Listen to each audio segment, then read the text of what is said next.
record. All right, friends, welcome to our community call for this week. Today's topic is going to be on mindset. I just sent out a message to the whole community, everybody individually as well, kind of giving some points of interest about what we're going to be kind of talking today. We are also going to do a little giveaway at some point with some underestimated apparel stuff. So I'll do that later on in the call. If I forget, remind me before we get off of this. And obviously, the people that were already on here before I started recording it, I am wearing glasses. These are blue light blockers, so I'm not prescribed glasses, but something I've been wanting to kind of add into my own regimen since I'm on the computer a lot more, especially kind of in the evenings. So these kind of help keep out that blue light, which allows me to sleep better at night.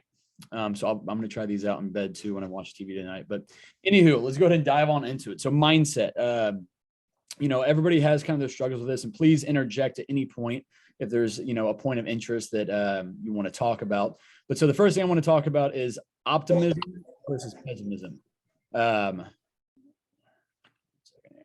Optimism versus pessimism. So something I like to look at this is, or the question I like to kind of pose when we're talking about these two things right here is, are you the type of person who sees a positive thing happening in your life as temporary or as permanent? And the inverse of that, do you see a negative thing that happens in your life? Is that looked as permanent to you or a temporary? For instance, you get a flat tire. How are you looking at that? Obviously, that is a temporary thing, but is your mindset automatically go to, oh, this happened and it's just going to snowball from here and things are only going to get worse? Or do you look at this as, hey, I'm going to go and control this and fix that tire and then get right back on track with whatever it was I was doing? Same thing goes with our nutrition or anything else. If you fall off on your, or not, I'm speeding up a little bit here. You want to make this change in your lifestyle. You want to start eating healthier or exercising and things of that nature, but maybe you feel like, your body isn't where you want it to be, your health isn't where you want it to be, but you view that, maybe before you make the decision, actually get to start changing things, but you view that as a permanent thing in your life. So if we can kind of go around here, if you guys want to share, how do you guys see positive things and how do you guys see negative things in your life? Do you see them as permanent or do you see them as temporary? I'm not going to call on anybody. So if you want to voice up, then go for it. I'll lead off. Awesome, Brad. So I think it's a mixture of both, because I'm guilty of having something positive happen and then me thinking, how long is this going to last? Surely not forever. What's the next negative thing to come? But then on the flip side, I've been working hard on trying to see a negative thing and realize that it's only temporary and then find positive things out of that negative thing. So it's kind of both. Optimistic, pessimist, maybe. I don't know. Well, yeah, there's no right or wrong answer with that. That definitely makes sense. And I like to use Nicole as an example for this because she kind of struggles with this, not to, point her out with that, but you obviously know her, Brad. And, when a negative things happen in her life, it becomes, she kind of gets stuck in this hole and it's harder to kind of pull herself out. Now that's something she's actually changed vastly over the past year or two. But kind of like you said, when you fall down, when you trip, do you stay down for long or are you somebody who kind of picks yourself up? I know you, Brad, you definitely pick yourself up and you maneuver and you make adjustments with that. But, this topic right here, temporary versus permanent is a huge, piece to the puzzle in terms of our lifestyle and in terms of our mindset and how we kind of view ourselves. And that kind of comes back to our self-efficacy. If you're somebody who sees, positive things as temporary, and that you don't have a lot of control over the positive things that happen in your life, and you see those permanent, or you see those negative things as becoming permanent, that you don't have control over fixing those, then your self-efficacy, your belief in yourself and what you can control is very limited. And if you're stuck in that mindset, that's something that you might have your entire life. And if you're really stuck in that, it's always gonna be hard to pull yourself out. And ultimately, my point at kind of getting with this is that, obviously there's things in life and everybody starts off in a different position. Some people are dealt really shitty cards. Some people are dealt really fantastic cards and they don't have a lot of obstacles along the way.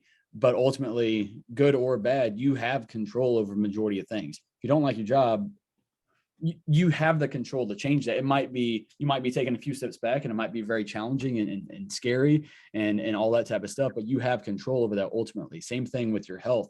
And, the problem is a lot of people don't look at that. They look at it, oh, my genetics suck. I'm born with this, I'm born with that. And yeah, that's all very, very true. And we got a lot of things working against us. We also live in a society and environment that's not always the healthiest either, but we're also given a lot of things. We're given access to clean drinking water. I remember having teaching summer school a couple of years ago. These students came in who spent some time over in Africa, and they shared this whole presentation we were doing Africa, and that's what our big topic was of that whole summer. And so everybody shared about a different country, and they had experienced, they lived with this this tribe or this community or whatever it was in whatever African country they were working on. But the kids that were going to school each day, they would walk 2 miles every morning to go get water. And this is obviously in Africa, so it's super hot, dangerous, and everything else. But they're walking 2 miles just to get clean drinking water. They go to school, and then before they, at the evening time, once they're out of school, they go back and walk 2 more miles to go get more water. And that's like their job. That's their responsibility for their family. So my point is, obviously, first world problems a lot of times here, and our problems are very real to us, but it's all about your perspective and what you have control over. And so we're all very, very powerful within our own lives. And it's just, are we a victim of what happens around us, or do we take charge? Do we take control? And everybody that's here right now, in one way, shape, or one form or another, you're taking control of what it is you're doing, regardless how hard it is, regardless how many times maybe you've tried and failed. You do have the control to move forward and do this, and improve on it. Haley made a comment here. Since starting TLF, I've been able to see negative as more temporary because I'm able to switch modes and focus on making the next step better. I've also seen that positive strides motivate me and push me to want to make the next positive stride. In my personal life, it's definitely harder because I do tend to let a bad day ruin the whole day. She's muted right now. She has a sibling movie night, but she's obviously cheating on that movie night to tune in here a little bit. So I appreciate you being here, Haley. But no, and I appreciate your point as well with that. That's why I talk a lot about momentum. And that's kind of what I think you're talking about there, Haley, is, when you do one thing, when you take one correct step, it's easier to take a second one. It's always hardest to take the very first step, but once you start building that momentum and your weight is carrying you forward in that direction, it's always a whole lot easier.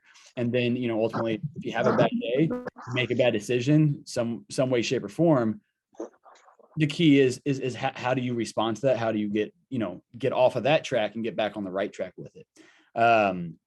So, everybody that's listening to this, or everybody that watches the recording, really think about it. What is your perspective? What is your mindset? How do you view these things? Temporary, permanent, all that type of stuff. The next thing on this is all or nothing mindset. So this is a question I like to ask a lot of clients, when we first have our consult call, is what is your mindset? You're all or nothing.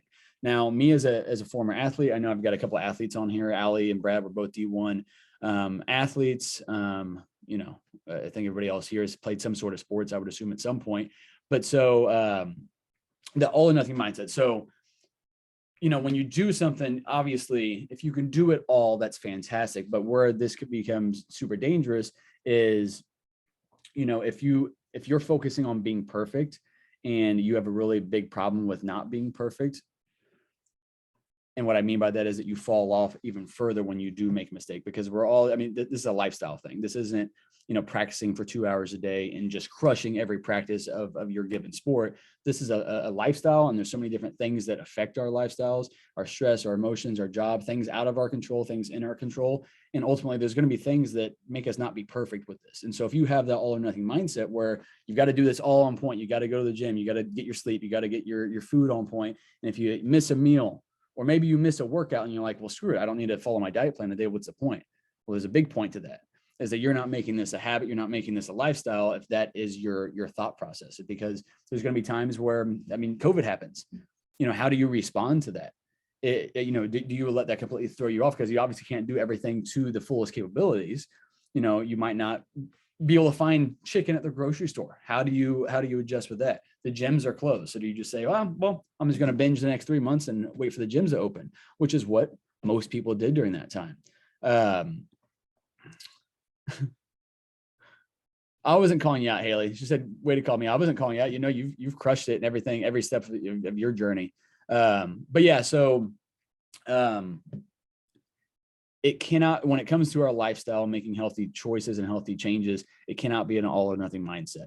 because you might crush it for 3 months, but again, inevitably something's going to happen. Holidays, birthdays, you're going to get sick. You're going to get, hopefully you don't get COVID, but you might get COVID. Your car breaks down. Something is going to happen. And oftentimes when one thing happens, other things out of our control might still happen as well. How do you respond to that? It's about controlling the controllables, coming back to, hey, I can't get to the gym today for whatever reason, but you got my meals prepped. Boom, I'm good to go.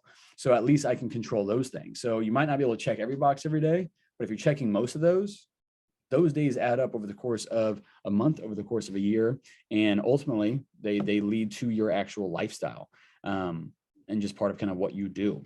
And that kind of goes back into the next point. And again, I sent you guys this ahead of time. The recovery mindset. What I mean by that is how do you bounce back after you have a tough time, or maybe just take a misstep. So one of my questions, if you've recently signed up, you've seen this on your questionnaire, but something I've added. So if you've been with me for a while, you probably haven't seen this question. It's, let's say you go on vacation, you come back on a Wednesday. What's your plan? How do you get locked back in? Are you locking back in Wednesday night? Let's say you get back at 4:00 or 5:00 in the evening on Wednesday night. Are you going to the grocery store that night? Are you going to, maybe did you cook things ahead of time and freeze them and then thaw them out that night so that maybe Thursday morning you can get right back on track? Or are you somebody who says, okay, I'll start on Monday, or do you have the intentions of starting on Monday, but maybe you want to catch up with people after your trip on the weekend and you didn't get around to going grocery shopping and meal prepping. And so now that extra, you went on vacation for a week, came back on a Wednesday, you said you're going to start on Monday, but that extra 4 or 5 days then snowballs into, an extra full week. So now it's been 10 days since you've been back home and you haven't made it back to the gym yet. You haven't meal prepped. You haven't ate right. You've been still eating out because you don't have any food prepped. So that recovery mindset, and again, that's for a vacation, but the same thing would apply. What if you were sick? What if you had holidays and you had bang, bang, bang, maybe it's Thanksgiving and you had dinner plans on Tuesday, Wednesday, Thursday, maybe even Friday. What does Saturday look like for you? Are you just going to wait until Monday? Are you going to let 3 days turn into 5 days? Are you going to let 5 days turn into 15 days? How long does it take you to get back on track? And somebody, for myself, just speaking for myself, I'm itching to get back on track because I feel like shit after vacation. I feel like shit after 3 or 4, Thanksgiving meals or whatever the case is. I indulged in those times. I enjoyed myself. I didn't go overboard, but I just ate foods that are more inflammatory and not necessarily aligned with my goals. But hey, I had my fun. Now I'm going to get back on track. I'm not going to let that little vacation snowball into a full month. And what majority of people, and this might be the people here listening, but I know that it's been a lot of us at different times, is we're crushing it for however long, or maybe we're not crushing it, but then we fall off and we say, okay, I'm going to start back on Monday. And that Monday turns into another week and it turns into another month. And then it turns into, it's been 6 months or maybe even 6 years since the last time you actually really were focused again. So it's controlling all that stuff. So if you can control that, the optimism and the pessimism, if you can control the controllables, control the all or nothing mindset and that recovery mindset. And the last thing I want to talk about is compounding errors. So this is a term that I usually hear in baseball. I played, college baseball, played with Brad, played with Allie's husband, Brian. So that's kind of my sport. And this would apply with any other sport as well. But in baseball in particular, compounding errors is like this. If you're on defense, you get a ground ball hit to you, it goes to your legs, or maybe you make a bad throw. That's one error. So now you're making it tougher on your pitcher, but whatever the case is, what you don't want to have happen is let that one error compound into another one, whether it's another player on the field or you yourself. The last thing you want to do is make another error, because now you got 2 guys on and now the pitcher walks somebody and now you got 3 guys on. The next guy comes up and hits a grand slam. Now you're down 4 runs, all because it started with one error that nobody stopped the bleeding. And this is what I see a lot of people doing. This comes back to that all or nothing mindset and falling off. This comes back to that recovery mindset and not locking back in. You made one mistake. It's fine.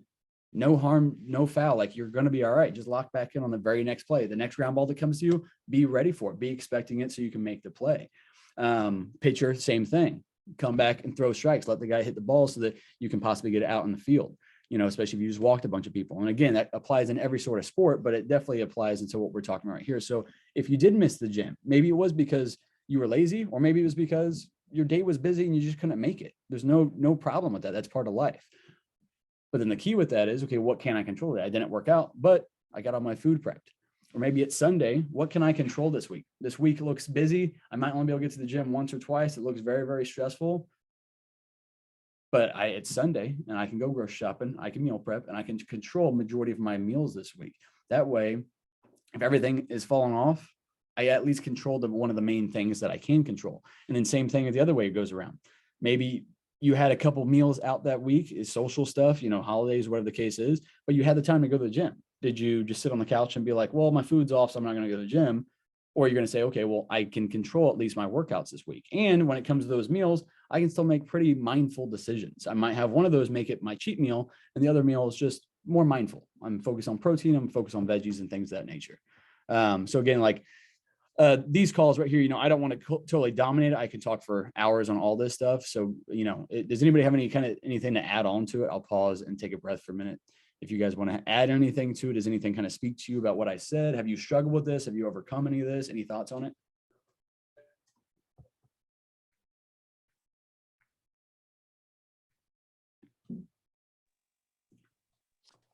I mean, I obviously relate to the baseball thing,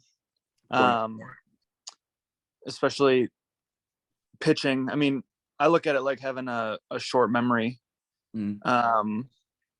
Not getting down on yourself when you make a mistake.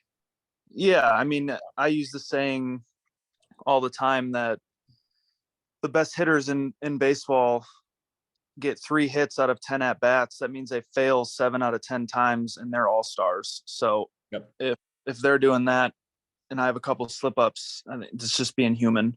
Yeah. So jumping right back on it as quickly as possible. And especially as a pitcher like that, you can't be stuck in a poor mindset on the mound. So if you do, throw a couple balls, you get hit around a little bit, whatever the case is, you can't control any of the past stuff that's already happened, whether it was your fault or maybe the hitter just made a good, hit, or maybe the umpire is making bad calls. You can't control any of that stuff, but you can control your focus on the next pitch. So just like this, you make a bad decision today, I can control tomorrow. I messed up. It's Monday. I'm not going to say, well, I'll just wait till next Monday. Like, no, you're only one day into the week. Just lock back in on Tuesday, and that damage is going to be minimized, and you're going to feel good because now you're rebuilding that momentum again. So just like you can't control the last few hitters, but you want to start off the next guy with a strike so you can at least get ahead in the count and set yourself up for the most success that you possibly can. Can't control my second baseman making an error, so I got to be. Did you say that because I played second? I did. I love it. I appreciate it. Thanks for sharing though, brother. Well, cool. So like I said, I could talk on this forever. Allie, you got something to say, or you just pop it on?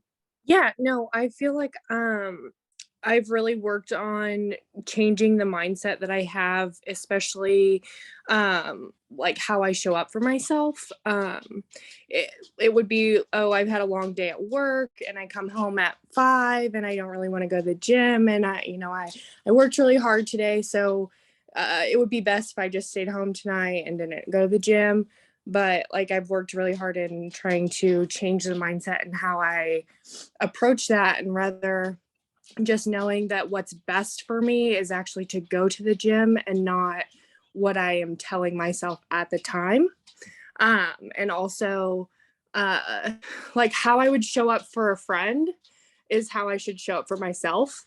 If my friend told me, hey, I need you to come do this with me, or I told my friend, hey, I'm going to show up for you tonight, I'm going to be there for you tonight, I wouldn't just bail on her at the last minute or on my drive home because I'm like, oh, I'm tired now. I would show up for that friend. So if I'm going to show up for that friend, why wouldn't I show up for myself at that time? Yeah, does that make sense? It definitely makes sense. And that's got to kind of help you just understand that, like, I am also important. It's not just my friends and my family. I feel like moms in particular have a really tough time with this as well.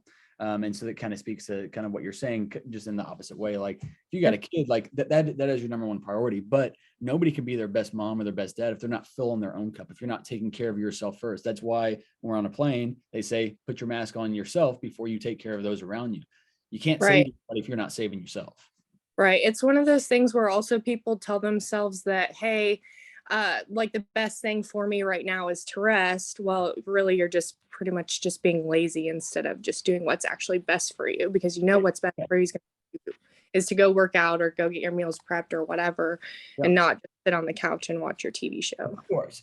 Now, I mean, there is times where rest is definitely needed, and that's an important part of this whole thing. Like, once you get consistent with going to the gym, you do need to be able to listen to your body and know that I do need rest. But if you just had 2 rest days, you don't need that rest unless you're sick. Majority of people are not in that boat. Exactly. Most people are not in that boat. Most people are coming home and it's been a long day, and I get that. Like, a long day, it sucks, but you're going for that immediate gratification, just sitting on the couch because it's comfortable. You're already there. You don't. It seems like it's a mile or a marathon to try to even get to the gym. Right. But unless you got injured, there's no time that you ever went to the gym and been like, oh, I'm pissed I went to the gym today. Like, that just doesn't happen. There's no time you've ever meal prepped and been like, damn, I really wish I didn't meal prep today. Like, no, it's always the opposite.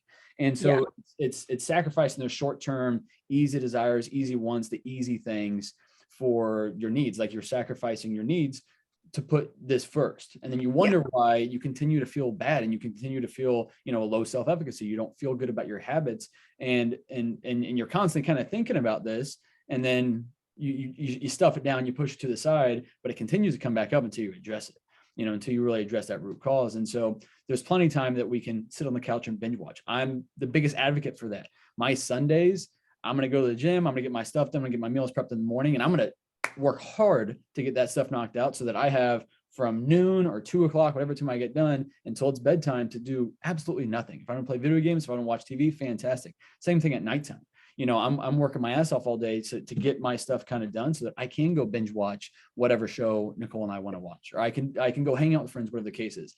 Balance is huge. Blake and I, Blake Young, who's on here right now, me and him had his consult call early, and that's exactly kind of what we talked about, was just, finding that healthy balance between your wants and your needs. When you constantly just give into those wants in terms of, oh, cake sounds good right now. Well, hey, you had cake yesterday. You don't need cake 2 times in a row. But what you do probably need is 2 days with the veggies. Maybe you need a couple meals of some positive things that are actually going to make your body feel good, instead of just your mind for the 5 minutes that you're ingesting the cake. And then you feel like shit because you're like, well, I just had cake 2 days in a row and I really wanted the scale to go down. Well, no, it's not going to go down because your habits, your choices are not aligned with where your goals actually are. When you have to start taking responsibility for making yourself go to the gym, like as an athlete, you have somebody constantly telling you time for practice, time for weights, time for this, time for that, and you make sure you're eating. But then when you come off of that and it's only on you and only on yourself to do it, it becomes a, how do I make myself do it? And I had to learn to just not even let myself put on my comfortable clothes and put on my workout clothes, and then I could put on my comfortable clothes after the gym. Because if I put on my comfortable clothes after I got home from work, there was no chance in hell I was going to the gym. As soon as I put my sweats on, it's over. It's over. Yeah.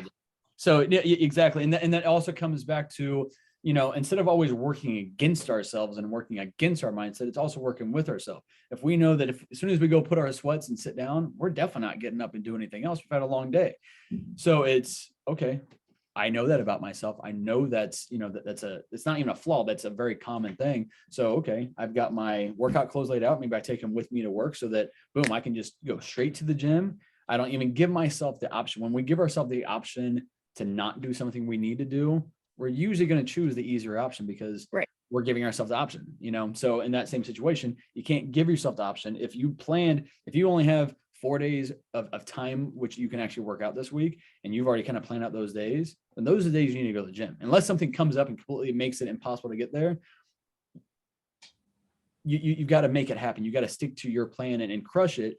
And, that's where a lot of people kind of get stuck with the motivation side of things. Now we're kind of getting to a different topic, but that's totally fine because it's kind of organic with it. But, motivation versus that momentum, we're not going to have the motivation every day. It's not always, the sun is not always shining. Today's a good point of that. It's gray and cloudy and rainy all day long. Your motivation might not be there today. It might not be there every single day.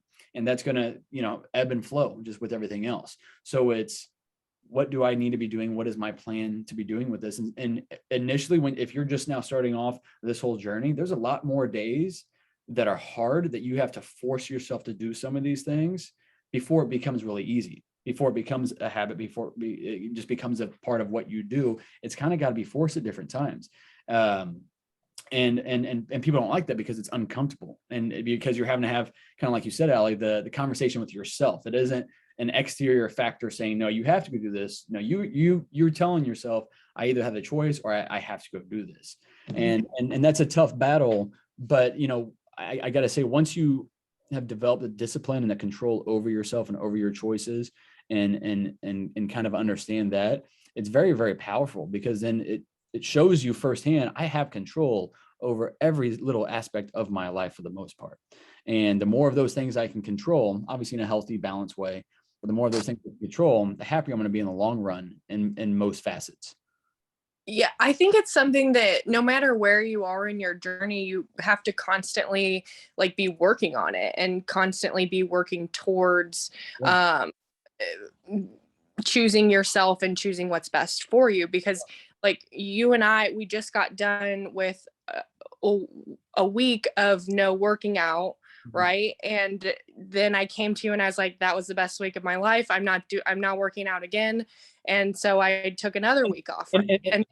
And for everybody to know, sorry to interrupt you, but that was a prescribed, don't do shit this week. Give your body, give your mind a rest, and just de-stress a little bit for this week. So go on, sorry.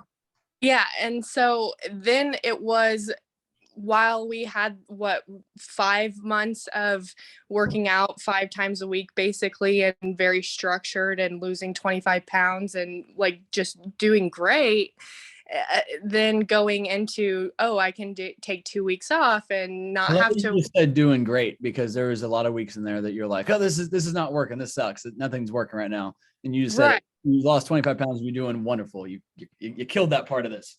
Well, it's easier to look back now that I'm not in a cut any longer, and I can have more than 80 carbs. Sure. That's a very good point. And I just had my dinner, so I have a little bit of a boost now. So, but it's harder, even though we had X amount of days or X amount of months of developing this program and this discipline already, just taking that week or that week and a half off, I am now seeing that still I need to now actively choose myself and remind myself what's best for me. So I had so long prior being like, okay, in a groove.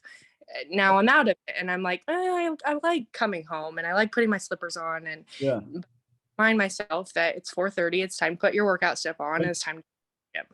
Yeah, no, 100%. And I'm happy that it was very, very nice for you in a lot of ways to kind of take that time off. But I'm even more happy that you're understanding that, right now, this might not be my 100%, highest desire to go to the gym, but you understand that it's what got you to this point. It's what got you feeling good and looking better, and just mentally in a better spot as well. And so, okay, now, so I want to get back to that. It doesn't always have to be 100%. That's what I said before. It's not about being perfect. It's just about progressing and controlling the controllable. So it's much easier to tread water and maintain the staples, do the basics, versus throw it all away and then try to come back to it.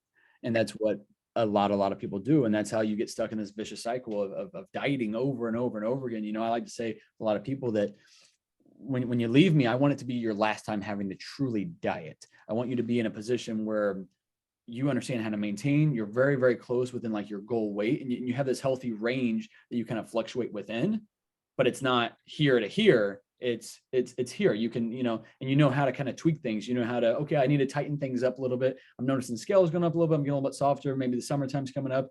I know how to tighten things up. So I tighten things up, and boom, I lose the 10 pounds that I needed to kind of lose heading into summer. And then I feel good, whatever the case is. That's again, a lot of these are some topics that we can kind of talk about in the future, but I want everybody to get to the point where you can be more intuitive for the majority of time. Throughout the year, you're much more intuitive. You kind of know what to eat. You have good habits aligned with it. And then again, whenever you need to make small tweaks to optimize things, to, get your weight back down a little bit or up a little bit, whatever the case is, then you know how to do that. But no, I really appreciate you sharing, Allie and Brad. So I appreciate it, guys. All right, before I forget, before we run out of time, because we only got a few minutes left on this thing. So I got a giveaway here. So I've got, just so you guys know what I have, Danny from Underestimated just sent me a bunch of just leftover stuff that he had. So I could do some giveaways with you guys. So I don't have a whole lot of options here. So I've got, it's men's, I mean, unisex, but men's, it's blue and yellow. It's like the Royals colors kind of. What do you call that? Tie-dye, long sleeve, really nice, like stretchy material, kind of like this hoodie is right here. I only have larges in that, only a couple of those, just so you guys know what this giveaway is. And then this hoodie right here, it's like a stretchy, nice athletic material. There's, I think there's one large and a bunch of mediums as well. But then specifically for, I mean, I use these, so it's not specifically for females, but glute bands, booty bands. So I personally love these for, to just add in intensity and change it up a little bit, hit my glutes a little more if I'm doing, leg press or squats and things of that nature. So anyway, that's the giveaway though today is one of those things. So if you win this right now, and I'll tell you what you're going to do here in a second, then just tell me which one of those 3 things you want. And then I'll either swing by if you're close by, or I'll just mail it to you once I get your address.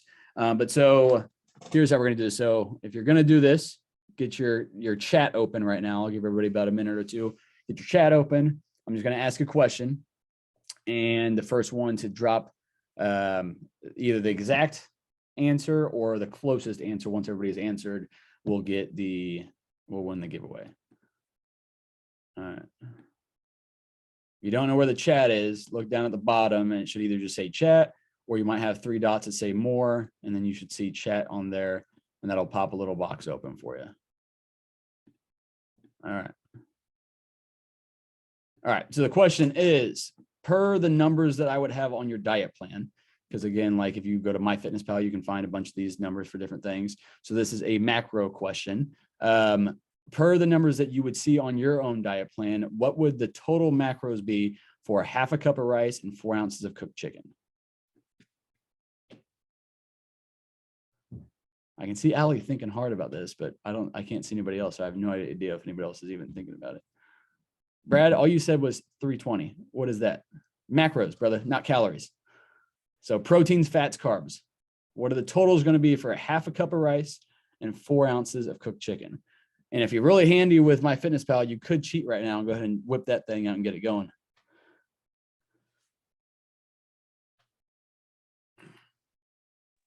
Is it chicken breast? Yeah, chicken breast. I don't put chicken thighs or anything else on plans. Allie said 25 carb, 22 protein, 2 fat.